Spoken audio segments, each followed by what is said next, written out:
and welcome back. Thanks for joining us, friends. My name is Michael Yates. This is the Ridgeview Pod, where we try to cover everything hope, healing, and recovery related.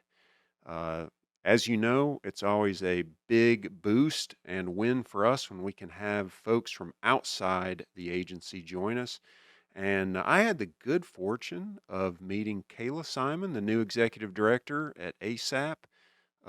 As early as last week, I think we just figured that out and said, "Hey, I got an idea. Why don't you come in and introduce yourself to the community through our podcast and tell us a little bit about ASAP?" So here you are. Yeah, I'm Yeah. so excited to be here. Well, I enjoy having folks in from outside the agency, so I really appreciate you coming in on such short notice. So Mhm. let's just begin at the beginning. Tell us a little bit about who you are and what your connection to ASAP and when you assumed responsibilities as the executive director. Yeah, so I graduated in 2015 from the University of Tennessee with a bachelor's in psychology, worked for a while as a community health educator, and decided to go back to school in 2018. And then the pandemic hit. I had worked in as a community health educator. I had taught in several recovery clinics throughout Knox, Anderson, and Blount County. And whenever I went back to school in public health, obviously the main focus at the time was neonatal abstinence syndrome. So a lot of our projects um, focused on the opioid epidemic. And then the pandemic happened about halfway through my program. So then we started focusing projects on that. But um, after I graduated, or right before I graduated, when I did my internship with the state health department, I was hired on as their substance misuse response coordinator for the region for East Tennessee. And I did not an internship, but the preceptorship for Hmm. healthcare policy with Stephanie Strutner, who was the first executive director for ASAP of Anderson. And then I was the substance misuse response coordinator for the state for about a year. And Stephanie let me know that this position for the ED was opening up. So I applied. I've been really passionate about the epidemic, since I've had two family members pass away from Hmm. overdose and one family member that I know is actively using. So it's something that's really dear to my heart. And I've watched it ravage multiple communities in this region. And it's something that I've always been passionate about. Yeah, no, it is when our lives are touched by it on a very personal level, it becomes all the more uh, meaningful in a lot of ways. I'm always struck by uh, the etiology, the origin of how uh, people don't wake up one day and say, "Gosh, today my life's ambition is to become dependent on this drug or that drug." It's this sort of cascade of events and Hmm. circumstances, and I think it seems like you know we've done a lot to address stigma. We've come a long way, but we Yes. still have a long way to go, Hmm. especially in some of our more rural, remote locations. Uh, but I certainly understand how a life that, whether it's your family, friends, formal supports, informal supports, when it hits close to home, it becomes all the more uh, impassioned. So, Mhm. And you bring up a good point. People don't wake up and want to start using substances. Like some of my family members, it started at a doctor's office. My uncle was sent home with a morphine drip after back surgery in early 2000s and never came off the stuff. And that cascade happens familial within a family. And it's really hard to get out of that once you've fallen yeah. into it. And people, seek drugs not really necessarily at parties or to feel a certain high, but to use it as a balm for the Hmm. traumas that they've experienced, either as adults or as children, especially. Yeah. I can't help when I was looking at some of the initiatives that ASAP is doing, I couldn't help but think of my own family situation where, so one of these here, the medication lockbox Hmm. and medication disposal. So, uh, I've referenced my son as we were setting up here. He's in his getting close to his mid 20s. But I remember maybe 8 years ago when he was going in to have these lovely things called wisdom teeth Yep. removed. And, he went through it, flying colors, and came home with two bottles. And one was a bottle of like horse sized ibuprofen, Okay. uh, like 800 milligrams. Yeah. And the other was a bottle of uh, hydrocodone or a Hydras. Percocet, maybe. Hydras is what they gave me for Okay. my wisdom teeth. Well, I looked. I'm glad he gave them to me, Yeah. and I said, "Let's start with this one, the Motrin ibuprofen Mhm. version, and let's see how you do." But I was amazed how many pills were in there. Yes. Yeah, when my father had his wisdom teeth taken out in the 70s or whatever, they gave him those big horse pill ibuprofen, and that was fine. When I had mine done in 2005 or 6, I was still in high school, they sent me home with a 30-day supply Mm, of hydrocodone, and it was just crazy. It yeah, was absolutely unnecessary. I was in a lot of pain, ate a lot of ice cream, but I did not need hydrocodone for that yeah, yeah. outpatient surgery. Well, I think some of that practice has now been well toiled, and prescribers, the physicians, pharmacists, they now have better understanding of different ways to help mediate pain. Mhm.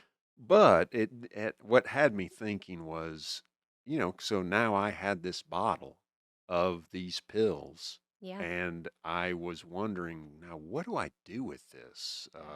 So this medication disposal thing, when I saw it, I'm like, oh, communities now have ways by which they can properly dispose of that stuff. Mhm. And that's one of the things that ASAP does. Yes, so we offer medication lock boxes. Anytime we go out into the community at an event, we always bring about a dozen medication lock boxes. You can come by our offices and pick them up if you just call us and let us know you're heading that way.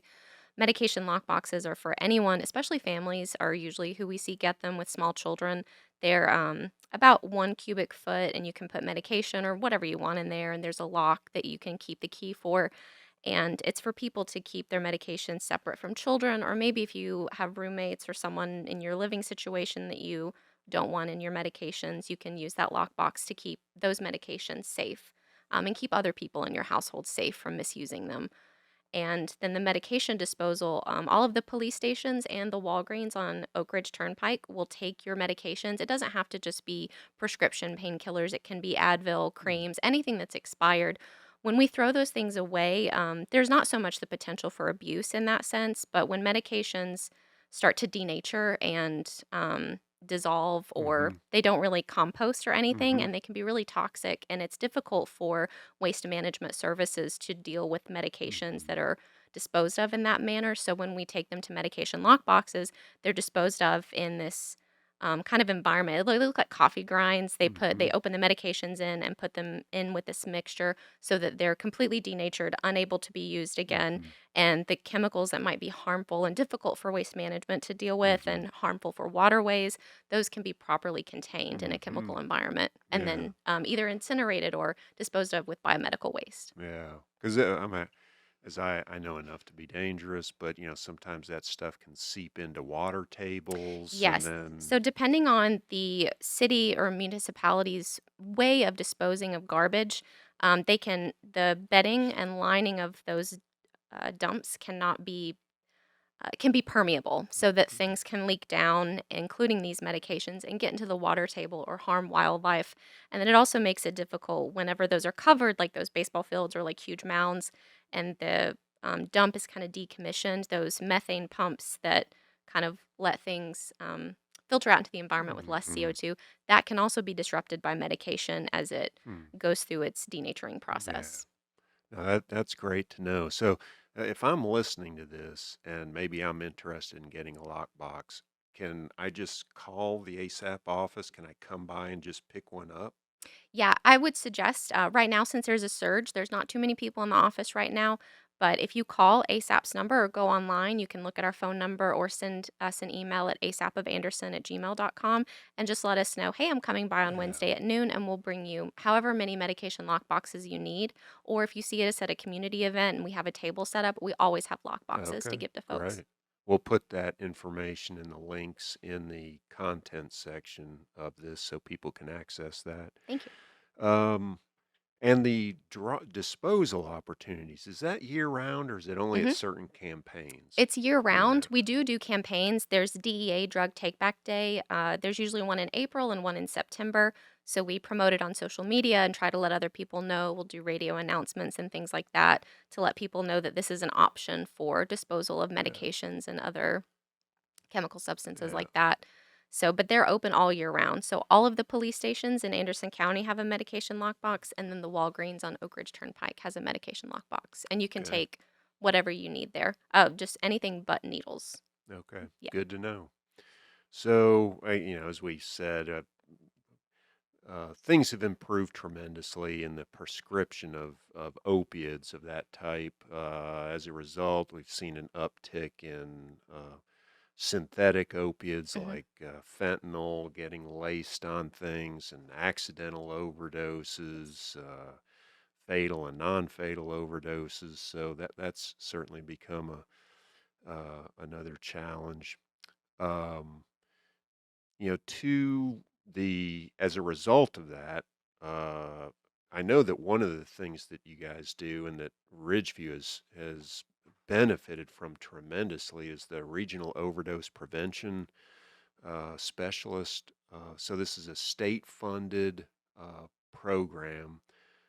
Catherine Brunson Hmm. is your ROPS that Yes. works out of the ASAP Hmm. office and covers a handful of counties. Is that right? Yes. So the Catherine covers the kind of northwestern portion of East Tennessee, and then there's Marissa Valentine that covers the southeastern portion, and then Jessica Lively covers Knox County itself. Okay. Hmm. And this particular role helps with the training of not only just some basic Prince science of addiction and that Hmm. kind of thing, but also the distribution and administration of naloxone or Hmm. Narcan.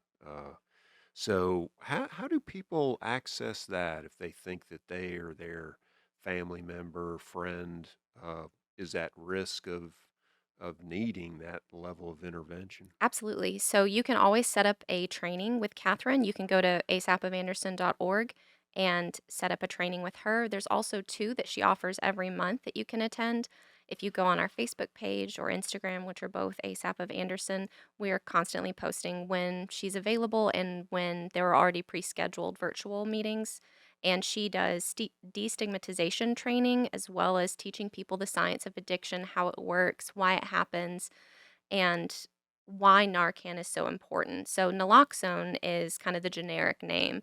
Narcan or naloxone is an opioid antagonist. So if you're experiencing an opioid overdose, which would slow your breathing and your heart rate to the point that you might pass away, Narcan and naloxone will stop that. It'll bind to the receptors in your brain so that the overdose stops happening and breathing and heart rate can return to normal. It's crucial that people who experience an overdose still go to EMS services or see a provider to make sure everything else is okay.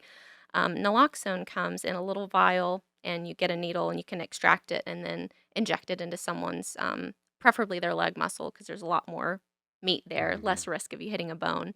But Narcan is a nasal Narcan spray, so it's a really small, it just looks like a little kind of like a W, Hmm. and you insert the top of it to someone's nose, spray once in each nostril, and then they should wake up. If they don't, you can administer a second one. If they're not experiencing an overdose, that's okay. Narcan will absolutely not hurt someone. Hmm. But if they are experiencing an overdose, it can help bring them back to consciousness so they can seek further medical care. Hmm. And Narcan can be received from Catherine, our regional overdose prevention specialist, but there's also a standing order. Any pharmacy that's operational in Tennessee has Narcan. And depending on your insurance status, it might cost something, but you can try different pharmacies as well and get Narcan without a prescription for an opioid from any Hmm. pharmacy. Hmm. Man, that's great. It's it's so unfortunate that we need to have, emergency treatments like that Mhm. because of the potential for accidental fatal overdoses. Uh, in a lot of ways, so much of this stuff can be so disheartening. Mhm. I've recently saw the Roane County, oh, his name is escaping me, but he was doing a report on the number of not only the toxicology reports of overdoses, where they are seeing a downtick of the traditional prescribed Yes. overdoses, but an enormous increase of things laced with fentanyl, Mhm. and that those numbers are going up. Yeah. Uh, what what what gives you hope about the direction that we're headed in trying to combat opioid use disorder or substance use disorder? So when we passed laws that clamped down on opioid overprescribing, that's when people made that switch from taking like Oxycontin or Hydros without a prescription or incorrectly to using maybe heroin, methamphetamine, and then fentanyl is a much, much cheaper analog of an opioid, but it is thousands of times more potent. Just a couple of like grains of salt of fentanyl can cause someone to overdose. So if someone wants to make their substance much stronger and more addictive to a client, they would lace it with fentanyl. And you can test for this with fentanyl test strips, which you can get from Choice Health Network in Knoxville. Um, but so things that give me hope, even though we are seeing a much higher increase over the pandemic in fentanyl or opioid analog related overdoses, what gives me hope is that the federal government has legalized the purchasing of fentanyl test strips Mm. with money from their grants that used to be illegal. There are still municipalities that might arrest someone because fentanyl test strips could be considered paraphernalia, just like a pipe or something like that. Mm. We're working on that. But we can get fentanyl test strips to people. We're hopeful that we can provide them one day. And but you can always get them at Choice Health Network in Knoxville. So also destigmatization training and teaching people that drug use is not always this chaotic thing and that Mhm. folks who are using drugs deserve our compassion and deserve Mhm. healthcare dignity. And hopefully we can reach out to people in such a way that maybe recovery seems like more of an option for them, Mhm. to show people that there are things that we can do to help you deal with the trauma that you've Mhm. experienced and the hard things in your life. And there's a lot of people in this community and in the East Tennessee area that are dedicated to serving everyone equitably. Yeah. No, that's beautifully said.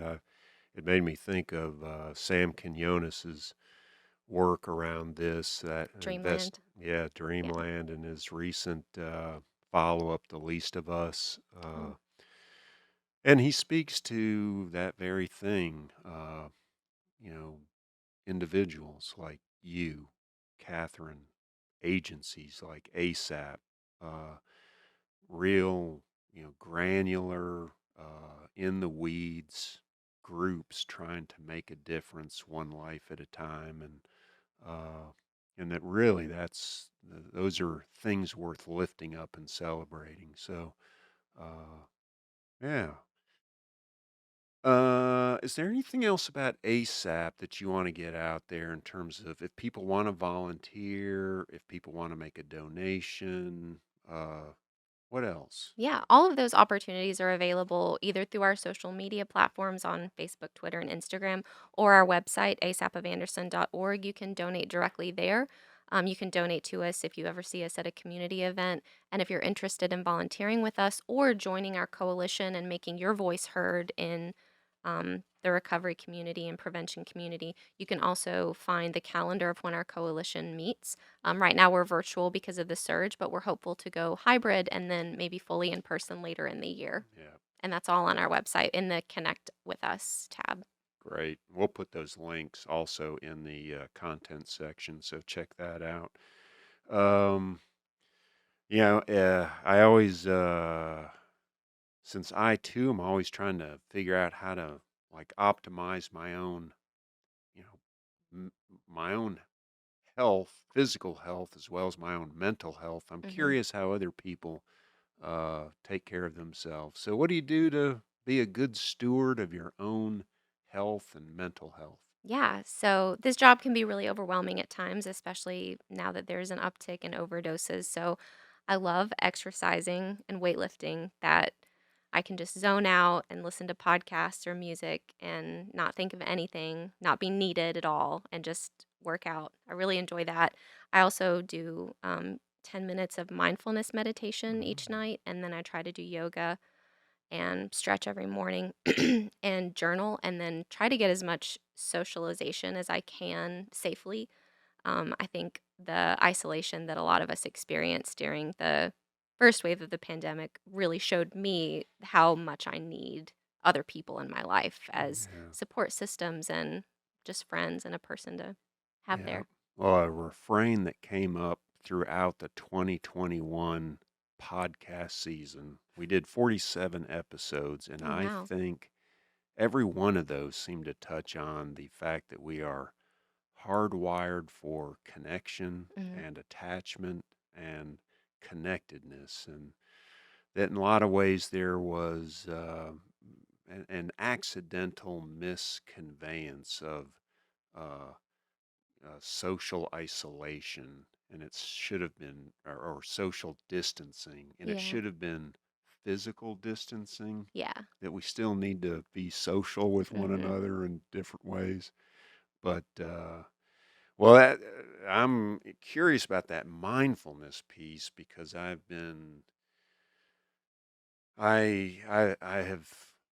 not been.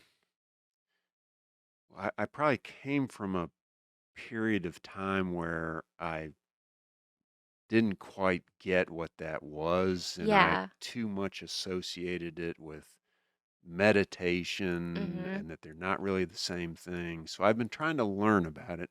Maybe you can come back at a future one and we can talk about For sure. help me better understand how to do mindfulness Yeah. stuff. So, all right, are you ready to have a little fun? Yeah, for sure. All right. I have been I always have to say I stole this stuff from Greg Bennett. He's a triathlete, a retired pro triathlete. So I listen to a lot of his stuff, and he concludes some of his with just some get to know you things. Okay, yeah. Um, if you'll humor me with some of these, I find them very interesting. And as the community maybe is looking for ways to get to know you and learn about you, maybe Mhm. some of these will. So, what is your favorite family vacation? Ooh, Jackson Hole, Wyoming. Wow. I mean, Yep. I went you I knew. hesitated like 1 second and you came out with it. Yeah. Well, that's good. My wife and I are headed there in October, and neither of us have been there. So Highly recommend base jumping all right. if you want Well, some adrenaline. yeah, we may stick to hikes, but There's a lot of those too. yeah, knowing that you give it a 5-star rating Mhm. is good news. What are you currently watching on Netflix? Oh, what is it called? I think it's called Catching Criminals, and it was the last episode was about that woman serial killer in Florida that killed like 10 dudes Hmm. or something. I love like murder mysteries and Crime, yeah. crime podcasts, like Huh. true crime. Mindhunter, one of the best shows on Netflix. So my previous guest, one of my previous guests, said that they are big true crime Mhm. fans, and so did you listen to Serial? No, I haven't. I've just gotten into true crime podcasts. I got into the Netflix shows. There's a ton of true crime like shows and docudramas on Netflix. And I've been listening to Tenfold More Wicked on Apple Podcasts, and I've heard of Serial and My Favorite Murder and things like that. But Tenfold More Wicked is about the authors who write these Oh, write-ups about like Bundy and BTK and uh-huh, all these like famous serial killers, and huh, they interview the authors about, their journey learning about these people and their education in uh-huh. criminology and psychology. It's fascinating. Yeah, yeah. My wife is the one that had me cued me into cereal, and I Mhm. remember her telling me about it and thinking, why no? She Yeah. said, just listen to one episode, the first one. Mhm. I was hooked. Yeah. I mean, I like on a trip to Michigan, I listened to like the entire Oh series my and that, gosh. yeah, so Yeah. I'll have to try that one I get next. it. I get it. Um, out of 10, 10 being the best, how cool would you say you are? Oh god, I can't I'm so bad about talking about myself. Oh my gosh, I can't. I don't know.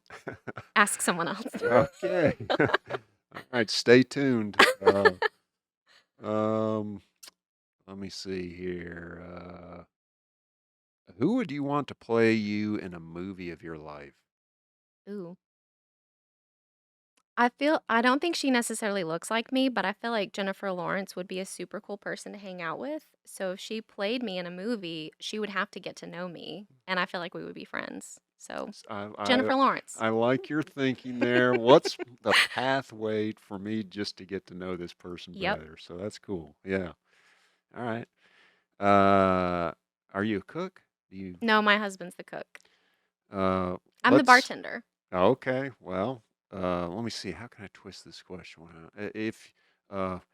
Uh, what drink could you prepare? A scofflaw. It's a Prohibition era cocktail that's 2 ounces whiskey, 1 ounce traditional grenadine with pomegranate molasses, not this cherry high fructose corn syrup crap, 1 ounce dry vermouth, and a 1/4 ounce lemon with an orange peel and maraschino cherry. Wow. Chilled. You know your It's my favorite cocktail. bartending. Okay, all right. Well, now I'm very curious. Okay, so let's say you've prepared that, Okay. and you've got three glasses lined up. Who are the three guests, non-family, that you would invite to share in that cocktail? Ooh, anyone? Anyone. This is Mich not a Jackson Hole answer. She's having to think No, about yeah, this one. there's so many people I wanna meet. I'm currently reading, A Promised Land, and I just finished Becoming, so I would want Barack and Michelle Obama to be 2 of the people, and then Jennifer Lawrence, so she can get to know me There and we go. play me Okay, in that okay. movie. All right. That would be an amazing Yeah, dinner. yeah, Yeah, yeah. that'd be No, awesome. that's cool. So one of the previous guests mentioned Barack Obama. That's the first Jennifer Lawrence I've had, so that's She's good. awesome. Like, watch her in, Yeah. like, interviews. Uh-huh. She seems so cool. Yeah, well, I'm a kind of a space junkie, so that movie Don't Look Up. Passengers, Oh, Passengers, yeah. yeah, I really like that. I did watch Don't Look Up. It Mhm. too was good. All right, last question. Greatest movie of all time. Jurassic Park. Oh, wow. Nothing Wow. beats it. It's got everything. Okay. Very good. Mhm. Well, Kayla, thank you for playing along. For sure. Can I ask you a question? Sure. You said you're a space junkie. Have Yeah. you seen The Expanse on Yes. Amazon? Yes. What were Now your thoughts? I wait for all of the seasons. Okay. So I'm through three of the five seasons. There's Six. And then 6? I'm through four of the six. I'm two Okay. seasons behind. Okay. Yes. Yeah. Good. Belters and yes. Yeah. Yeah. Yeah. Yeah. Yeah. It's excellent. It's, I enjoy it. Mhm.